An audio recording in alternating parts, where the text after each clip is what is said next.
नमस्कार, question our में आपका स्वागत है। मैं हूं आरिश अजहर आपके साथ। क्वेश्चन आवर में आज हम बात करेंगे 24 की तैयारी, कौन किस पर पड़ेगा भारी। जी हां, आने वाले चुनाव में उतरने को लेकर हर पार्टी सियासी बिसात बिछाने में लगी है। एक तरफ भाजपा अपने हर बूथ को मजबूत करना लेना चाहती है, जिसको लेकर हारे हुए बूथों को मजबूत करने का जिम्मा सांसदों को सौंपा जाएगा, जिसके मद्देनजर आज नई दिल्ली में केंद्रीय नेताओं और पार्टी सांसदों के साथ एक अहम बैठक रखी गई। दिल्ली नगर निगम और हिमाचल विधानसभा चुनाव में मिली हार से भाजपा बेहद सतर्क हो गई है, एक्टिव हो गई है। अब पार्टी सांगठनिक मजबूती की दृष्टि से कोई ढिलाई बरतना नहीं चाहती, इसलिए पार्टी ने बूथ प्रबंधन पर ज्यादा फोकस करने की रणनीति बनाई है। वहीं दूसरी तरफ कांग्रेस ने भी संगठन को मजबूत करने के लिए अपना नया प्लान तैयार किया, जिसको लेकर कांग्रेस बूथ नमन कार्यक्रम चला रही है, जिसमें पार्टी के वरिष्ठ नेता बूथों पर जाकर कार्य और समस्या का समाधान कर रही है। वहीं उत्तराखंड में हाशिए पर चल रहे क्षेत्रीय दलों ने निकाय चुनाव के लिए जोर मारना भी शुरू कर दिया है। विधानसभा चुनाव में बुरी तरह पराजित रही आम आदमी पार्टी और जिसे कह सकते हैं अपना अध्यक्ष नहीं ढूंढ पा रही है, वहीं यूकेडी कार्यकर्ताओं के लिए भी संघर्ष कर रही है। सवाल बड़ा है, 24 की तैयारी शुरू हो चुकी है, लेकिन कौन किस पर भारी पड़ेगा ये तो फिलहाल वक्त ही बताएगा।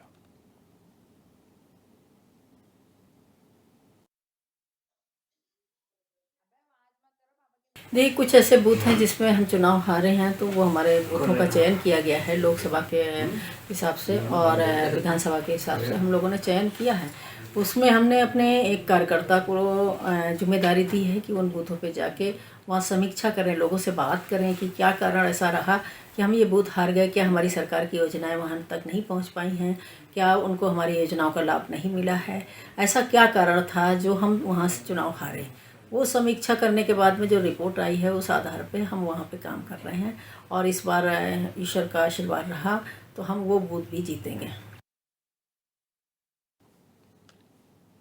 तो साफ तौर पे निकाय चुनाव और लोकसभा चुनाव जिसे कह सकते हैं कि नज़दीक हैं, जिसके मद्देनज़र तमाम सियासी पार्टियां जो हैं वो बिसात बिछाना कह सकते हैं शुरू कर दिया है। एक तरफ बूथ को मजबूत करने के लिए बीजेपी की आज अहम बैठक रही, जहां पर सांसदों के कंधों पर अहम जिम्मेदारी दी गई है कि बूथों को मजबूत किया जाएगा, क्योंकि हिमाचल का जिस तरह से जो रिजल्ट सामने निकल कर आया, जिस तरह से बीजेपी को हार का सामना करना पड़ा, उसके मद्देनजर उत्तराखंड में बीजेपी एक्टिव मोड में आ गई है। वहीं दूसरी तरफ कांग्रेस भी बूथ नमन कार्यक्रम चला रही है, बूथों को मजबूत करने की कोशिश की जा रही है और बूथ पे जो समस्या है उसका समाधान करने में जुटी है। फिलहाल आने वाले वक्त में बूथ मजबूत कार्यक्रम कितना किसके लिए रंग लाएगा ये तो फिलहाल वक्त ही बताएगा। गेस्ट हमारे साथ जुड़ रहे हैं, तारुफ करा दे, रविंद्र कुमार भाजपा प्रवक्ता हमारे साथ जुड़ गए हैं। रविंद्र कुमार जी बहुत बहुत स्वागत है। शीशपाल बिष्ट जी कांग्रेस प्रवक्ता हमारे साथ जुड़ गए, बहुत बहुत स्वागत है आपका। और उमा सिसोदिया जी आप प्रवक्ता हमारे साथ जुड़ गए, बहुत बहुत स्वागत है आपका। और हरीश मैखुरी जी वरिष्ठ पत्रकार हैं, इस वक्त हमारे साथ जुड़ गए। हरीश जी आपका बहुत बहुत स्वागत है। और मैं चाहूँगा कि आपसे ही डिबेट का आगाज़ किया जाए कि बूथ को मजबूत करने के लिए तमाम पार्टियां जुटी हुई हैं, सियासी बिसात जिसे कह सकते हैं बिछाई जा रही है। एक तरफ दिल्ली में सांसदों को बूथ की जिम्मेदारी बीजेपी दे रही है, वही कांग्रेस बूथ नमन का कार्यक्रम चला रही है, और दूसरी तरफ आम आदमी पार्टी की भी स्थिति को हम समझने की कोशिश करेंगे। आने वाले चुनाव के मद्देनजर तमाम दलों की तैयारियों को आप किस तरह से देखते हैं, सर बताएं।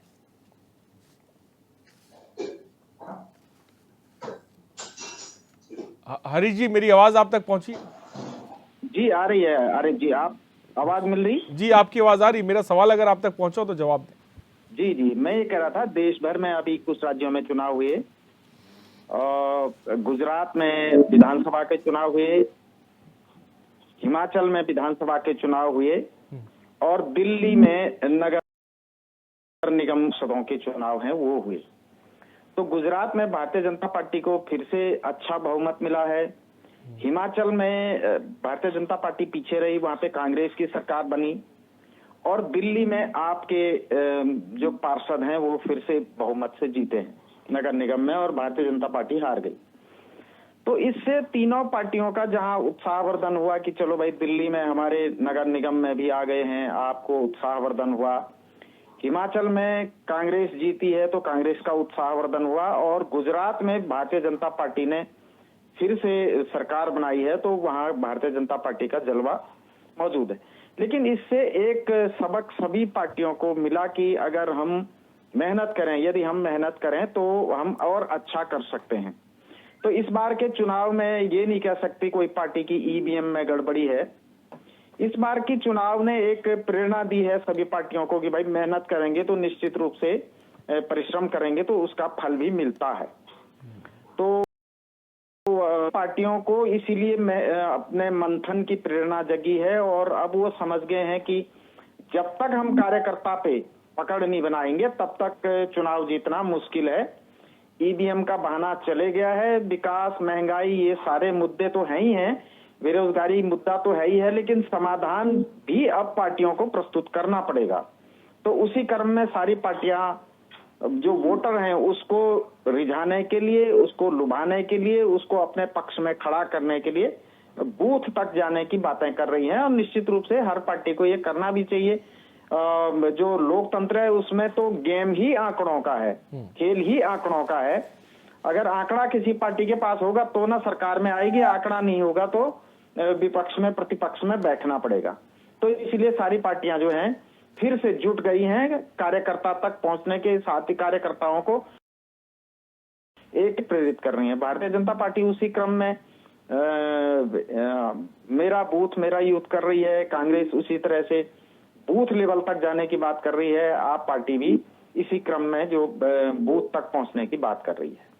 ठीक है, रविंद्र कुमार जी, 24 की किस तरह की तैयारी है, क्या कहेंगे?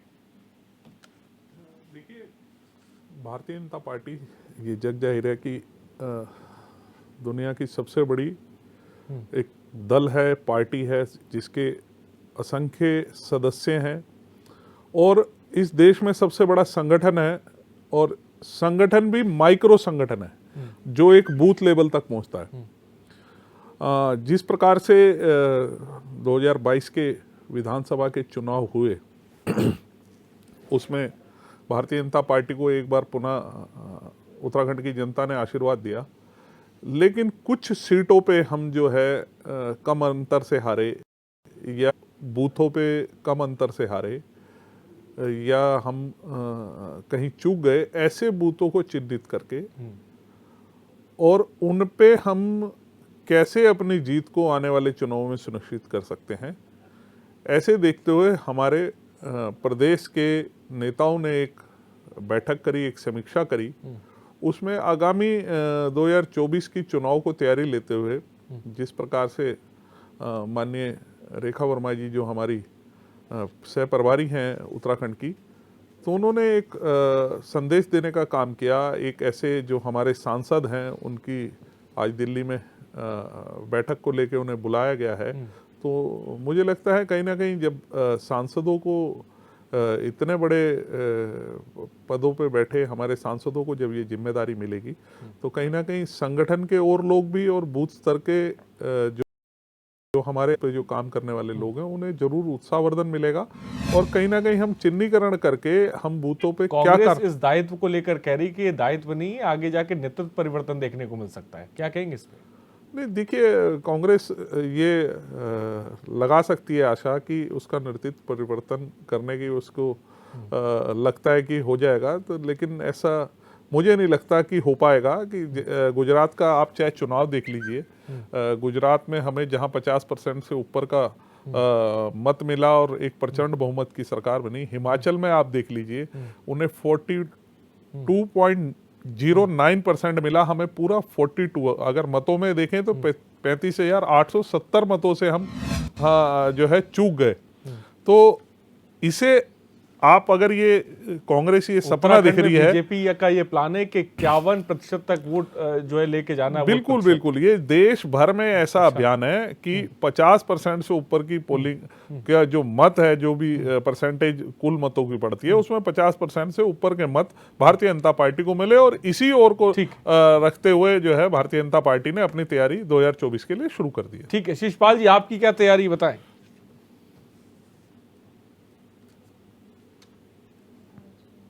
शिषपाल जी, आपकी आवाज नहीं आ रही, शायद म्यूट हो गया, मैं चाहूंगा अनम्यूट कर दें। अच्छा, देखिए आरिश जी, जहां तक 2024 के लोकसभा विभिन्न राजनीतिक दलों की तैयारियां हैं, तो कांग्रेस पार्टी आप लंबे समय से देख रहे हैं, राहुल गांधी जी भारत जोड़ो यात्रा पर हैं, विभिन्न राज्यों से होते हुए भारत जोड़ो यात्रा का से बढ़ रहा, और वहां पर केवल यात्रा ही नहीं चल रही है, यात्रा के साथ साथ संगठन निर्माण का भी काम चल रहा है। और उसमें जहां से यात्रा जिन राज्यों से निकलेगी, उसके बाद वहां पर उन राज्यों में अपने स्तर से भी भारत जोड़ो यात्रा चलेगी और बूथ स्तर तक वहां का संगठन अपनी रिपोर्ट देगा। ये पहले से कांग्रेस पार्टी ने तय किया हुआ है। और अभी दूसरे फेज की जो यात्रा उत्तर भारत में प्रस्तावित है, उसका अभी कार्यक्रम आना बाकी है। और उसके अलावा जो राज्यों के प्रदेश अध्यक्ष हैं, दूसरा फेज का 24 दिसंबर से 2 जनवरी तक जो छुट्टी पे जा रहे हैं, उसके बाद ऐसा आज चल रहा है सोशल मीडिया के माध्यम से। क्या सच्चाई है ये मुझे नहीं पता। अरे रविंद्र जी, धैर्य रखिए यार, सेकंड फेज तुम्हारा नंबर आएगा, बीच में बोलते हो फिर मैं डिबेट में तुम्हें बोलने नहीं दूंगा, फालतू बोलते हो। ठीक है, देखिए ऐसा है, आपसे पूछ रहा हूं, नाराज हो रहे हैं। ठीक है आरिश जी, देखिए ऐसा है,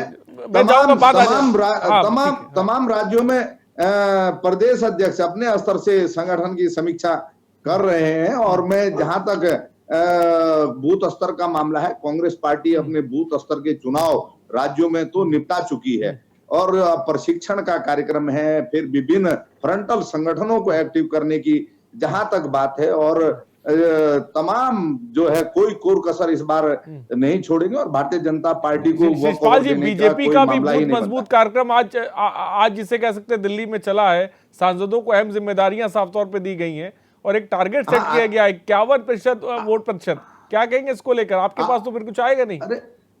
नहीं आरिश जी, देखिए भारतीय जनता पार्टी तो कोई भी नया जुमला गढ़ सकते हैं, इनको पूरा अधिकार है और ये सपने ऐसा देख सकते हैं। लेकिन जिस तरीके से आपने उपचुनाव अभी देखा, तमाम उपचुनाव में दिल्ली से लेकर हिमाचल तक इनको हार का मुंह देखना पड़ा, तो इससे देश की जनता का मूड आपको समझ में आ रहा होगा।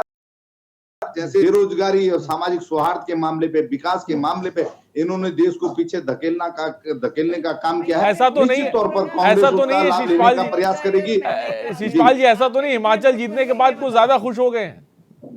नहीं, देखिए खुश होने का सवाल नहीं है। मोदी जी को एमसीडी के चुनाव में घर घर उतरना पड़ गया, अमित शाह जी को घर घर चुनाव प्रचार करना पड़ा। इनके कौन से सांसद, कौन से केंद्रीय मंत्री, कौन से राज्यों की सरकार के मंत्री नहीं रहे जो घर घर वोट मांगने न गए हों? तो ये पहले से ये काम कर रहे हैं। और जहां तक सांसद को की जिम्मेदारी देने की बात है, आरिश जी, मैं याद दिलाना चाहूंगा 2014 में जब ये जीते थे, इन्होंने सांसदों को कुछ गांव भी गोद दिए थे। उन गांव की क्या स्थिति है जरा वो भी पता कर लीजिए। तो ये खाली जुमले गढ़ने से काम नहीं चलेगा, खाली जुमले से काम नहीं होता। आज इनकी स्थिति ठीक है शिषपाल जी, ठीक है। उमा जी, आप क्या कहेंगे?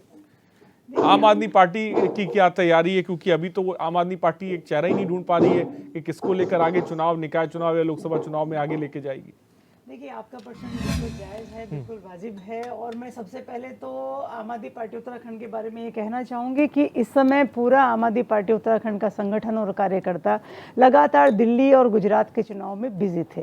ये एक फैक्ट है कि हम सभी लोग वहाँ पर थे। जो प्रवक्ता थे वो उन्होंने टीवी डिबेट संभाली हुई थी, और जो ग्राउंड के ज़मीनी कार्यकर्ता थे वो लगातार दिल्ली में काम कर रहे थे। और हम दिल्ली को जीत कर आए हैं और 25,000 से 40 लाख वोट गुजरात में हम लोग लेकर आए हैं। और एक बहुत बड़ा थ्रेट कांग्रेस और बीजेपी के लिए आज आम आदमी पार्टी पूरे देश में खड़ी हो गई है, एक राष्ट्रीय दल बनकर। सबसे पहले तो आप लोगों को मुझे इसकी बधाई देनी चाहिए। चलिए, बीजेपी के लिए या कांग्रेस के लिए? कांग्रेस का ही वोट दोनों शिफ्ट हो रहा है आम आदमी पार्टी में। दोनों के लिए, बीजेपी के लिए, कांग्रेस के लिए। देखिए, जो बीजेपी वालों की जो कहावत है ना, वो चुनाव हारने के बाद भी कहते हैं कि हमारा वोट बैंक बढ़ गया। इनका तो एक पुराना जुमला है, हार जाएंगे चुनाव तो फटाफट आगे बोल देंगे बात हार या जीत है। अभी आरिश जी ने कहा कि लोकतंत्र में आंकड़े बोलते हैं, लोकतंत्र में सरकार आपकी कितने राज्यों में सरकार है वो बोलता है। आप चुनाव हारने के बाद कहते हैं कोई बात नहीं, देखो जी हमारा तो वोट बैंक बढ़ गया।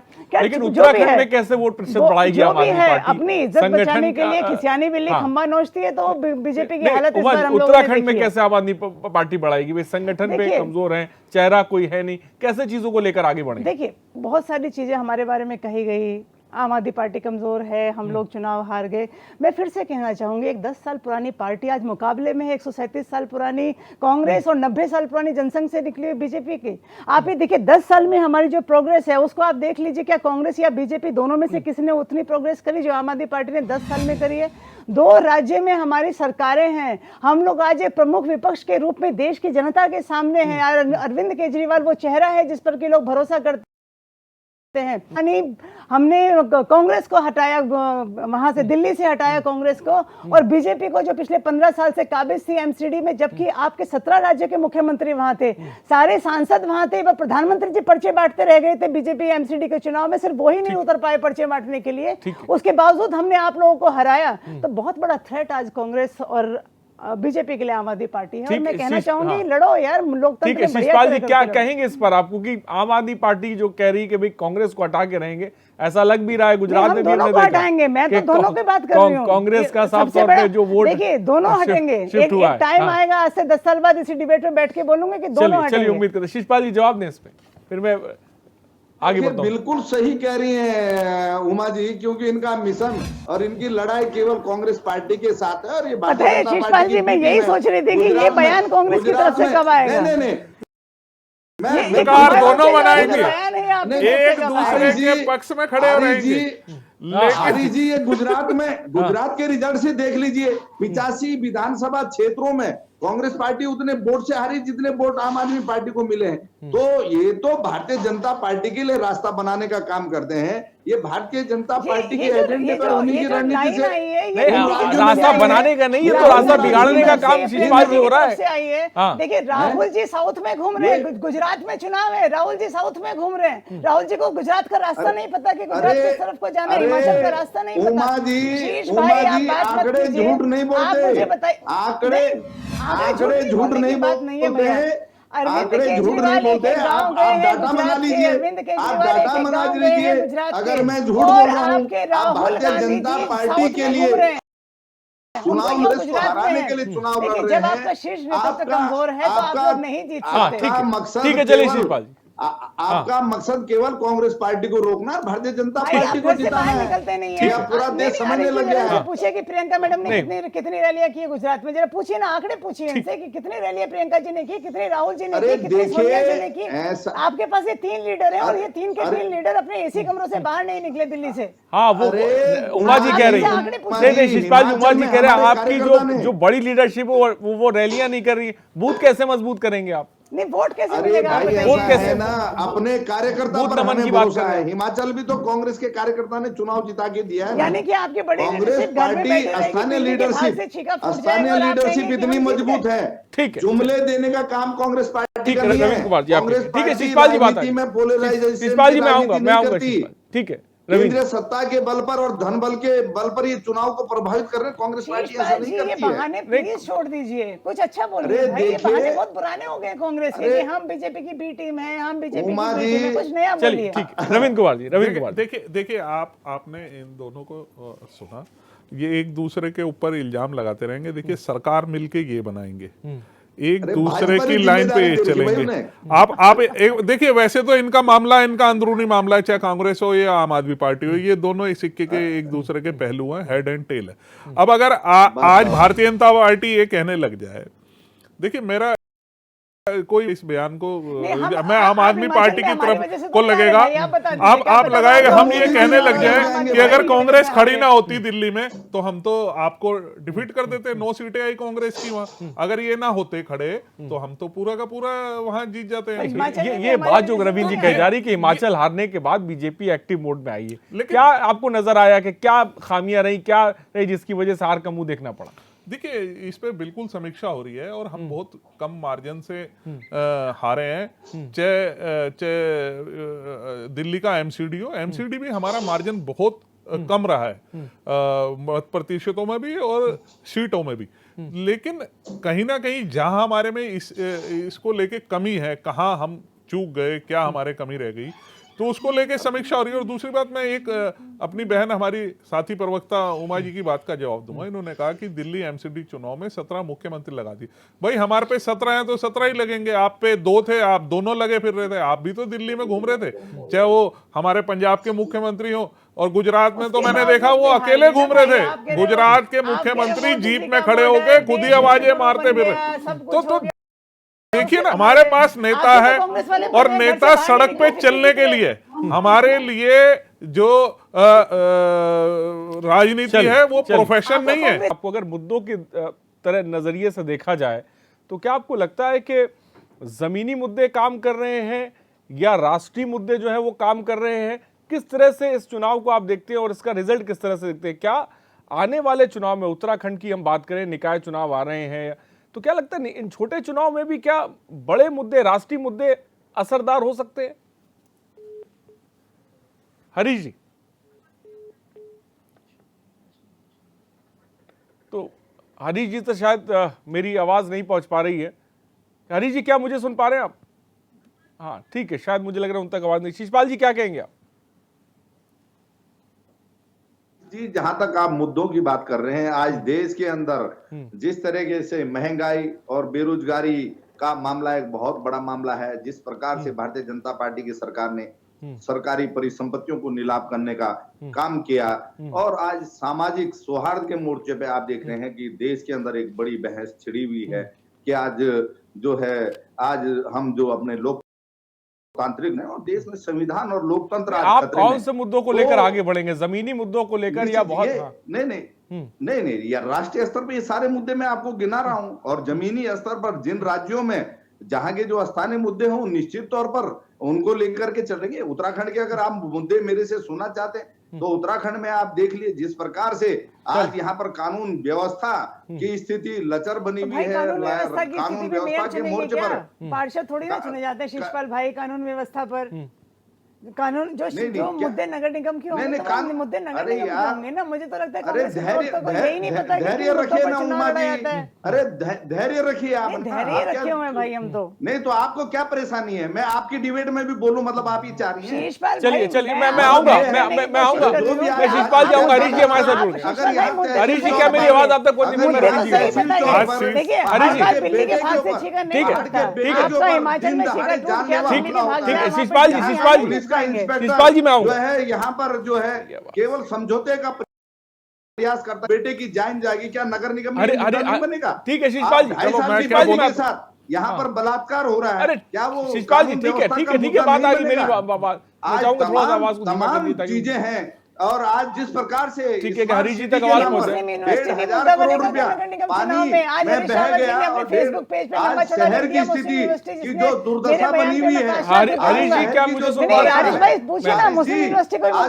कौन जिम्मेदार देगा? आज पूर्व मुख्यमंत्री हरीश जी, क्या मेरी आवाज आप तक पहुंच रही है? तीरथ सिंह रावत जी कह रहे हैं कि जो है भ्रष्टाचार है राज्य में 20%। हाँ हरीश जी, क्या कहेंगे आप? से नीचे शिषपाल जी, थोड़ा सा मैं चाहूंगा शिषपाल जी की आवाज थोड़ा धीमे किया जाए ताकि आवाज पहुंचे। शिषपाल जी ठीक।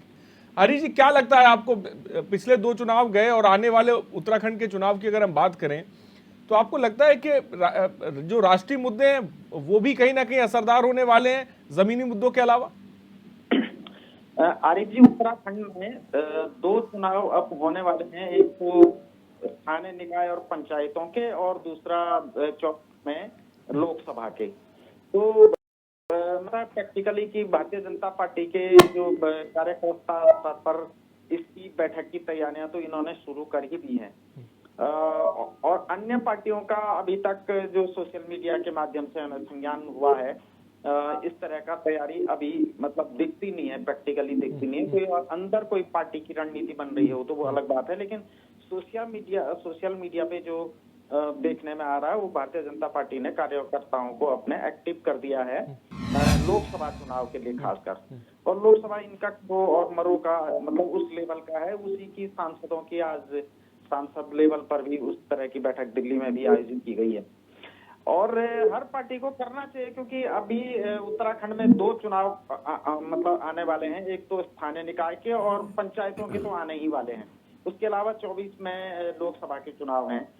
तो उसके लिए हिमाचल से निश्चित रूप से भारतीय जनता पार्टी को सबक लेना चाहिए वहां पर ऐसा कहा जा रहा है कि, और जो जेपी नड्डा जी हैं उनका ये था कि दोनों लोग अपने मैक्सिमम लोगों को वहां पे टिकट दिलाना चाह रहे थे, और वो जो निर्दलीय वहां पे भारी पड़ी, बहुत सारे सीटों पे भारतीय जनता पार्टी 500 से 5000 के आसपास, उससे डाउन में ही जो है वहां पे हारी। तो उससे शायद इनका मंथन अंदर चल रहा हो कि क्या वहां पे हो सकता है, क्या किया जा सकता है।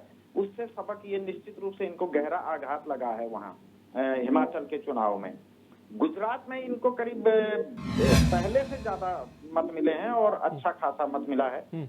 दिल्ली में तमाम पार्टी के बड़े नेता लगे, लेकिन वो चुनाव वहां पे लेकिन हरीश जी, जो मोदी मैजिक की बात की जाती है, जो गुजरात में काम किया, हिमाचल में काम नहीं कर पाया, क्या उत्तराखंड में आगे आपको लगता है कि काम करेगा? और जो बड़ा मुद्दा हिंदुत्व का लेकर एजेंडा चलती है बीजेपी, वो आपको लगता है कि आने वाले टाइम में पे ये मुद्दा खासकर भारी पड़ेगा, ये एजेंडा खासकर भारी पड़ेगा?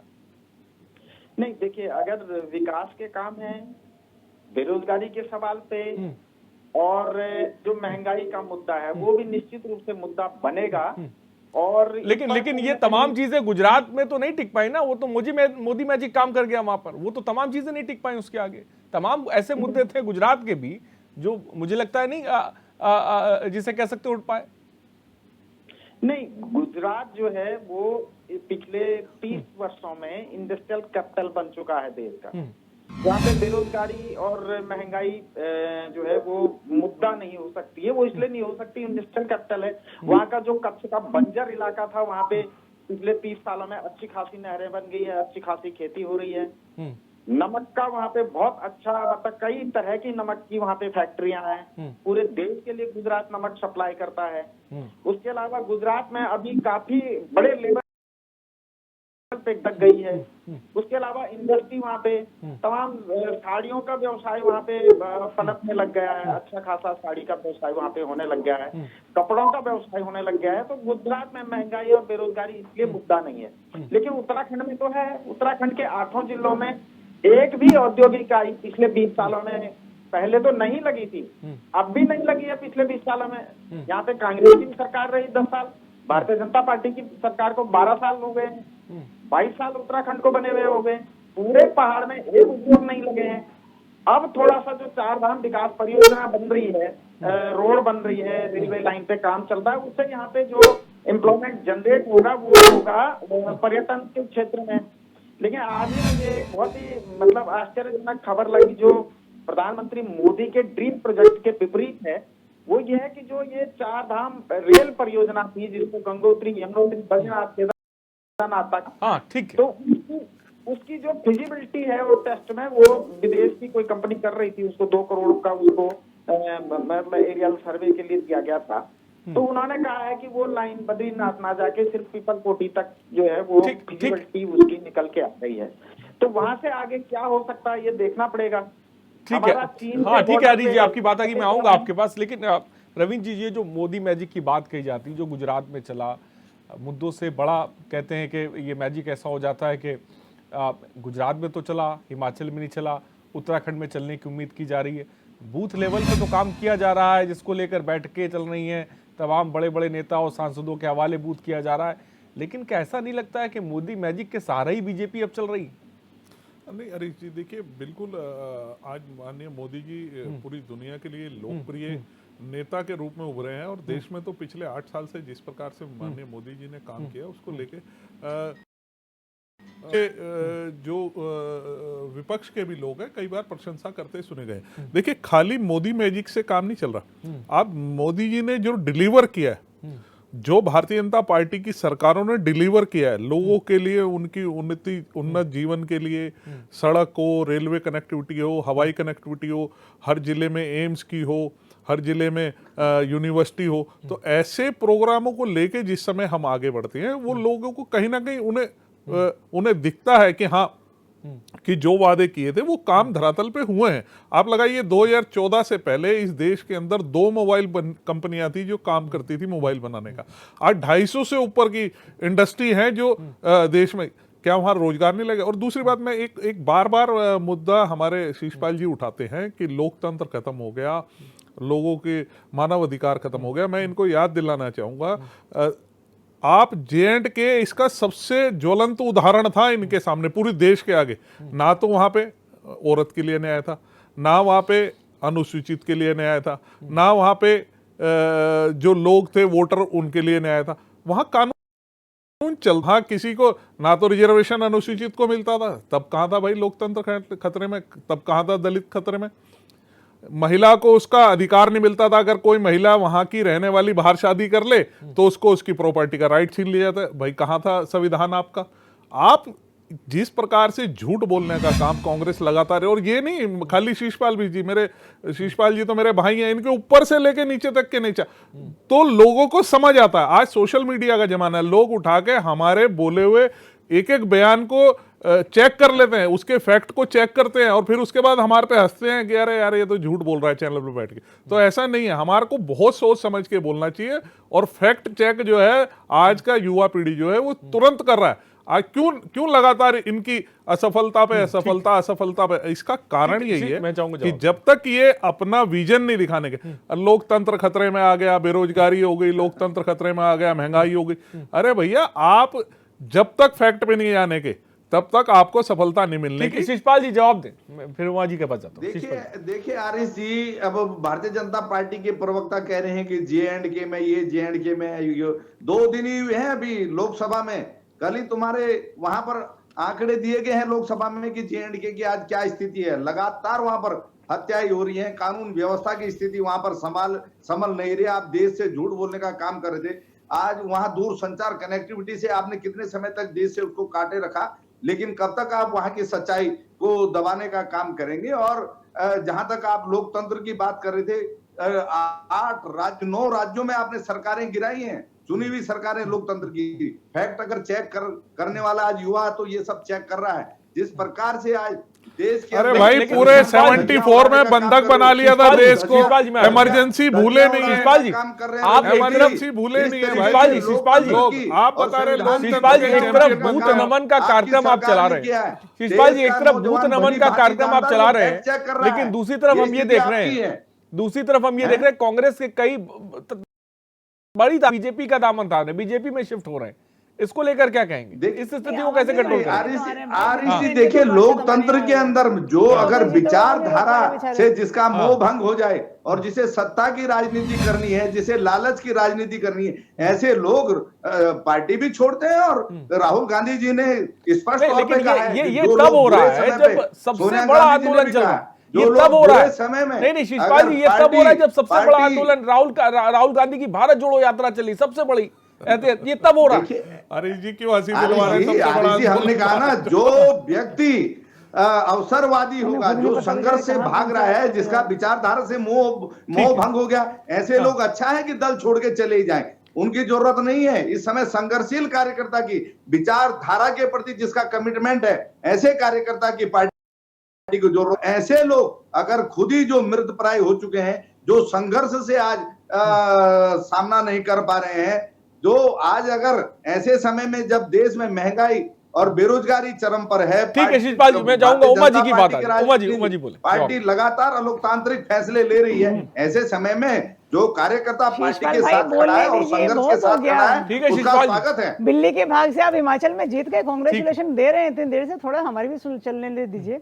अभी मैं अपने बड़े भाई रविंद्र जी की बात सुन रही थी कि दिल्ली में सांसदों की बैठक हुई है। हमारी सांसद यहाँ पे माला राज्य लक्ष्मी शाह जी भी हैं, जिनकी गुमशुदगी की रिपोर्ट कार्यकर्ताओं को लिखवानी पड़ी कि वो गुमशुदा हैं, वो कहीं नजर नहीं आ रही हैं। और आप लोगों ने, कुछ सांसदों ने उत्तराखंड में भी कुछ गाँव गोद लिए थे, तो बूथ तो आप बाद में बनाइएगा, पहले ये बता दें कि वो जो 5 साल पहले जो गांव गोद लिए थे उनकी आज क्या स्थिति है। वो गांव गोद से बाहर निकल के कुछ जवान हुए हैं या अभी गोद में ही, अभी तक हमें ये नहीं समझ में आया। तो बहुत सारी चीजें। और रही बात मोदी मैजिक की, वो बार बार बोल रहे हैं कि मोदी जी का मैजिक चला। भाई ना तो आपका दिल्ली में चला, ना आपका हिमाचल में चला, चलिए गुजरात में चल गया, अडानी और अंबानी का मैजिक चल गया वहां पर, तो बहुत अच्छी बात है, आप वहां जीत गए।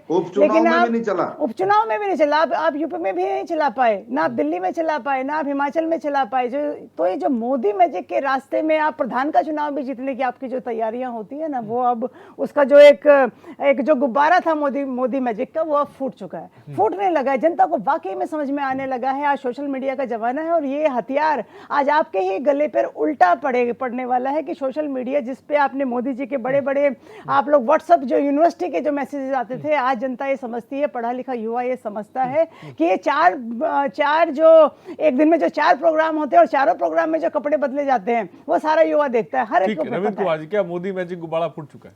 नहीं, देखिए, इनके लिए तो बिल्कुल ये कह सकते हैं। और वाकई में ये जो सोशल मीडिया पे जो हमारे हाथों में हथियार मिल गए, इसका फैक्ट चेक सब कर रहे हैं किस प्रकार से यमुना जी साफ हो जाएगी 2015 में। नहीं, मुझे 5 साल दे दो, 2020 में खोले, कहीं बोल रहे 700 के खोले, कहीं कह रहे मैंने 200 स्कूल बनाए, कहीं कह रहे 100 स्कूल बनाए। ये सारा सोशल मीडिया देख रहा है भाई। केजरीवाल लिख के झूठ बोल रहे हैं, देखिए हम लिख रहे हैं हमारी सरकार आ रही है, अब हम यहाँ सारा जीत रहे हैं।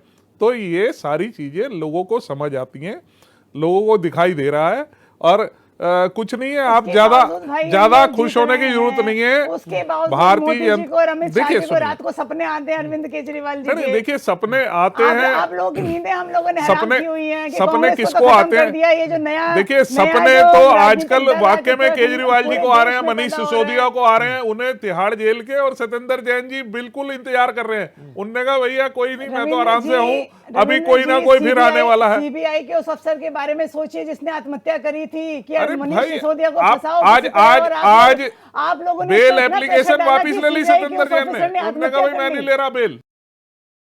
आप लगातार सीबीआई और ईडी को बताते हो, आप कोर्ट जाओ ना। आज आपके 3 महीने से ऊपर, 4 महीने से ऊपर 3 बार बेल रिजेक्ट हो गई आपके एक मंत्री की। ना तो आप उसे मंत्री से हटा रहे, और एक रेपिस्ट को फिजियोथेरेपिस्ट बता रहे आप। बताओ, आपके मंत्री जो है एक रेपिस्ट को फिजियोथेरेपिस्ट बता रहे, चैनल पे खड़े हो गए। आप बताओ झूठ कितना बड़ा आप बोले। मैं आऊंगा, शिषपाल जी कुछ कहना चाहते हैं? ठीक है, शिषपाल जी बोले।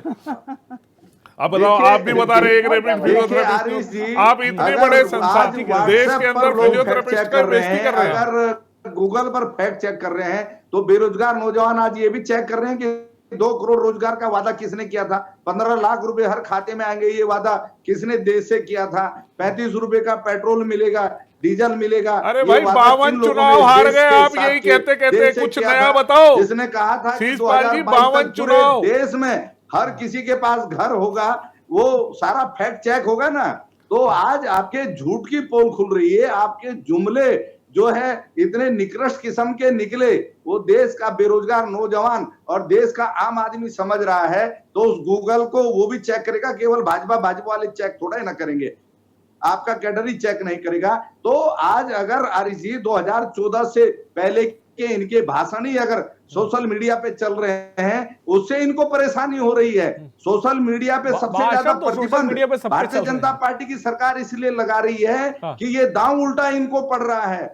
आज इनको सोशल मीडिया से डर लगने लग गया है, जिस सोशल मीडिया के बल पर इन्होंने जो है 2014 में झूठ को फैलाया और सत्ता को हासिल किया। देश की तमाम प्रकार के देखिए, सोशल मीडिया का डर आप जिस प्रकार से लोगों ने ही कहना पड़ा 2022 के विधानसभा चुनाव में हरीश रावत जी का वो बयान की जिसमें इनके प्रदेश उपाध्यक्ष ने कहा कि मुस्लिम यूनिवर्सिटी खोलेंगे, वो सिर्फ सोशल मीडिया में, और बाद में हरीश रावत जी आप सोशल मीडिया का डर हमें दिखा रहे हैं। हम झूठ नहीं बोलते, हम झूठ नहीं बोलते भाई, हम वो चीज बोलते हैं जो फैक्ट है। डरते हैं हम सोशल मीडिया से भी डरते हैं, देश की जनता से भी डरते हैं, झूठ बोलने से डरते हैं। लेकिन ना तो यहाँ तो कुछ पार्टियां ना तो लिख के झूठ, कुछ लिख के झूठ बोलती है, कुछ मुंह से लगातार झूठ बोल रही है, और इसकी सजा लगातार आप लोगों को मिल रही है। और कांग्रेस पार्टी की रिपोर्ट दर्ज नहीं हुई। ठीक है, हरीश जी आप क्या कहेंगे? मेरी आवाज अगर आप इस तरीके से इस राज्य को चला रहे हैं और झूठ अब नहीं चलेगा। ठीक है, हरीश जी क्या कहेंगे आप? कि कुछ चीजें देश में सुधरी हैं 2014 के बाद, जैसे अब हम देख रहे हैं शहर शहर बम विस्फोट नहीं हो रहे हैं, तो ये तो सब देख रहे हैं। उसके अलावा जो सड़कें चौड़ी हो रही हैं, मैं ये समझना चाहता हूँ आने वाले चुनाव में कौन से ऐसे मुद्दे होने चाहिए जो तमाम होने चाहिए, जिनको लेकर आगे चुनाव जो है वो लड़ना चाहिए। महंगाई और बेरोजगारी उत्तराखंड में मुद्दा रहेगा, इस पे लेकिन जो पार्टियां महंगाई और बेरोजगारी पे सवाल उठाती हैं उनको अपना प्रोग्राम भी देना पड़ेगा कि वो कैसे ठीक करेंगे इसको। तो जब तक ये नहीं होगा, प्रोग्राम नहीं आएगा आपका कि आप करेंगे क्या महंगाई के लिए, कम करने के लिए आपका रूट मैप क्या होगा, प्लान क्या होगा, बेरोजगारी को दूर करने के लिए आपका प्लान क्या होगा, तब तक खाली महंगाई और बेरोजगारी का मुद्दा उठा के ये होगा नहीं हल। तो अपने अपने प्रोग्राम के साथ आपको आना पड़ेगा। अपना जो घोषणा पत्र है उसमें महंगाई के से निपटने के लिए क्या कार्य योजना होगी, बेरोजगारी से निपटने के लिए क्या कार्य योजना होगी, जब तक ये हम देंगे नहीं तब तक जो है उसका लाभ मिलेगा नहीं राजनीतिक पार्टियों को। बड़ी बात हरीश जी ने कही कि भाई बहुत मजबूत करने के साथ एक प्लान भी होना चाहिए, सियासी बिसात बिछाई ये बात अलग है, लेकिन मुद्दे भी होने चाहिए जो आम आदमी को छुएं, जैसा कि महंगाई और बेरोजगारी, वो तमाम जैसे मुद्दों का जिक्र कर रहे हैं। उमा जी, मैं फाइनल कमेंट की तरफ बढ़ रहा हूँ आगे। मैं आपसे, आम आदमी पार्टी आने वाले चुनाव के मद्देनजर किन मुद्दों को लेकर चुनाव लड़ेगी, क्या कहेंगी? देखिए, मैं बिल्कुल आम आदमी पार्टी के कार्यकर्ता इस समय उत्तराखंड में जो अपना आगामी चुनाव है उसको लेकर बहुत ज़्यादा उत्साहित हैं, क्योंकि हम लोगों ने दिल्ली में और गुजरात में बहुत बेहतरीन प्रदर्शन किया है। तो कहीं ना कहीं वो उत्साह जो है वो कार्यकर्ताओं के अंदर नज़र आता है। और इस समय हमारी विचार मंथन बैठकें लगातार हमारे जो प्रदेश कार्यालय है उसमें चल रही हैं, और जो बड़े वरिष्ठ जो नेता हैं आम आदमी पार्टी उत्तराखंड के, उनको अलग अलग विधानसभाओं की जिम्मेदारी दी गई है और उसमें रूट बूथ स्तर तक संगठन बनाने की जो जिम्मेदारियाँ हैं वो दी गई हैं। अभी हम लोग फिर से कहना चाहूँगी, दिल्ली के चुनाव में और गुजरात के चुनाव में बहुत ज़्यादा बिजी थे, और उसके बाद अब वापस से पूरे ट्रैक पे आम आदमी पार्टी उत्तराखंड है। और आप देखिएगा कि 2023 का जो चुनाव है, नगर निगम का जो चुनाव है, आम आदमी पार्टी उसमें बेहतरीन प्रदर्शन करेगी। ठीक है, रविंद्र कुमार जी, मैं आपसे भी जानना चाहूँगा किन मुद्दों को लेकर आने वाले निकाय चुनाव की बात करें या चुनाव में किन मुद्दों को लेकर बीजेपी आगे बढ़े? देखिए, मुद्दा हमने किया हुआ काम, देश की सुरक्षा। देखिए, जिस प्रकार से हरीश जी ने भी जिक्र किया कि अब 2014 के बाद से ना तो किसी शहर में बम फटते हैं और ना ही किसी आतंक खबर आती है, तो ये एक बड़ी उपलब्धि है भारतीय जनता पार्टी की सरकार की। और जिस प्रकार से देश को कनेक्टिविटी करने में, चाहे रोड के माध्यम से हो, चाहे रेल के माध्यम से हो, चाहे एयर कनेक्टिविटी के माध्यम से हो, और महंगाई बेरोजगारी पे लेके इस पे एक लंबी चर्चा कई बार हमने की है। ये एक परसेप्शन बनाने की तैयारी की जा रही है, जबकि इनके खुद के राज्य राजस्थान में 34%, आज देश के दूसरे नंबर में है। 0.02% हमारे यहाँ बेरोजगारी है। लगता है महंगाई नहीं है? बेरोजगारी नहीं, देखिए महंगाई है, इसके ऊपर एक लंबी विषय पे चर्चा हो सकती है। मैं ये कह रहा हूँ कि आपको अभी उनके महंगाई होती नहीं, उनके ना रोजगार की कमी होती है। तो इसके लिए विषय की लंबा विषय है, इस पे अगर आप किसी दिन अच्छे से बहस रखेंगे तो बढ़िया करके इसमें आपको विषय समझ आएगा कि वर्ल्ड सिनेरियो के अंतर्गत फिर भी हम और दुनिया के देशों में जहां पूरे तरीके से मंदी का दौर है, आज हमारी इकोनॉमी जो है बहुत तेजी से आगे ग्रो कर रही है। जितना झूठ बोलने के लिए हिम्मत चाहिए। आप हंस रहे हैं, आपकी इन बातों को देख के जनता देख रही है, क्योंकि मैंने कहा ना सोशल मीडिया का जमाना, इसमें सब चीजें दिख रही हैं कि कहाँ क्या हो रहा है। शिषपाल जी फाइनल कमेंट आपका भी आ जाना चाहूंगा। शिषपाल जी, फाइनल कमेंट जी। जहां तक इन्होंने कहा कि एक भी बम धमाका नहीं हुआ, पुलवामा को नहीं भूली है देश की जनता। आज जो कश्मीर में कश्मीरी पंडितों की हत्या का दौर लौटा है, देश की जनता वो भी देख रही है। और महंगाई, बेरोजगारी और कानून व्यवस्था के बड़े मुद्दे हैं, और जो भाजपा का कुशासन है, चाहे वो उत्तराखंड में हो चाहे देश में हो, ये बड़े मुद्दे निश्चित तौर पर बनेंगे। और जनता इनके झूठे वादों को और जुमलों से जो उब चुकी है, निश्चित तौर पर ये 2024 के चुनाव में बड़े मुद्दे रहने वाले हैं। दूसरा, ओपीएस का मुद्दा, जो पुरानी पेंशन बहाली का मामला है, कर्मचारी जो इनके विरोध में आज खड़े हैं, लगातार लंबे समय से आंदोलन कर रहे हैं, ये सारे बड़े मुद्दे होंगे। और निश्चित तौर पर कांग्रेस पार्टी जनता के बीच में इनकी पोल पट्टी को खोलने का काम करेगी। ठीक है, हरीश मैकुरी जी, आप क्या कहेंगे? फाइनल कमेंट आपका। ये जो पुरानी पेंशन बहाली, क्या उत्तराखंड में कोई बड़ा मुद्दा बन सकता है? को लेकर के कर्मचारी तो निश्चित रूप से उद्योगित हैं, और जो भी प्लेटफॉर्म कर्मचारियों को मिलता है उस पर ये मुद्दे उठाते हैं।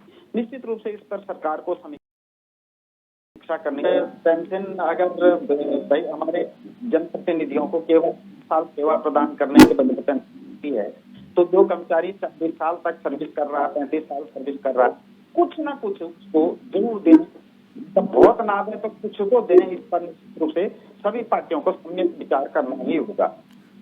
ठीक है, फिलहाल बहुत बहुत शुक्रिया रविंद्र कुमार जी हमसे जुड़ने के लिए। शिषपाल जी आपका बहुत बहुत शुक्रिया। उमा सिसोदिया जी आपका बहुत बहुत शुक्रिया। हरीश मैकुरी जी आपका बहुत बहुत शुक्रिया। तो जिसे कह सकते हैं आगामी चुनाव नज़दीक हैं, मुद्दे क्या होंगे और साफी तौर पर ये जो तैयारी है ये कितनी असरदार होगी ये तो फिलहाल वक्त ही बताएगा। कुशनार में इतना ही, बने रहिए हमारे साथ। नमस्कार।